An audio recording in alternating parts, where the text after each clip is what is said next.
ಇತ್ತೀಚೆಗೆ ಚಿನ್ನಸ್ವಾಮಿ ಕ್ರೀಡಾಂಗಣದಲ್ಲಿ ಸಿದ್ದರಾಮಯ್ಯನವರು ಡಿ ಕೆ ಶಿವಕುಮಾರ್ ಮಧ್ಯೆ ಪೈಪೋಟಿ ಇತ್ತು.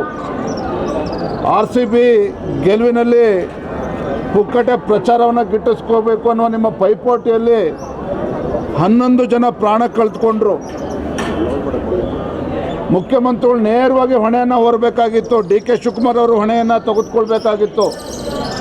ಆದರೆ ಅಮಾಯಕ ಪೊಲೀಸ್ ಅಧಿಕಾರಿಗಳನ್ನು ಬಲಿ ಕೊಟ್ಟು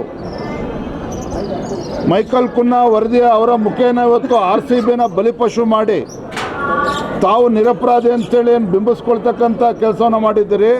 ಅದಕ್ಕೋಸ್ಕರ ನೀವು ಸಾಧನಾ ಸಮಾವೇಶ ಮಾಡ್ತಾ ಇದ್ದೀರಾ. ರಾಜ್ಯದಲ್ಲಿ ಏನು ಅಭಿವೃದ್ಧಿ ಕಟ್ಟ ಹಾಕಿದ್ದೀವಿ ಅಂತೇಳಿ ನೀವು ಸಾಧನಾ ಸಮಾವೇಶ ಮಾಡ್ತಾ ಇದ್ದೀರಿ. ಮೈಸೂರು ಜಿಲ್ಲೆಗೆ ಏನು ಅಭಿವೃದ್ಧಿಗೆ ಮಾಡಿದ್ದೀರಿ ಅಂತೇಳಿ ಸಾಧನಾ ಸಮಾವೇಶ ಮಾಡ್ತಾ ಇದ್ದೀರಿ.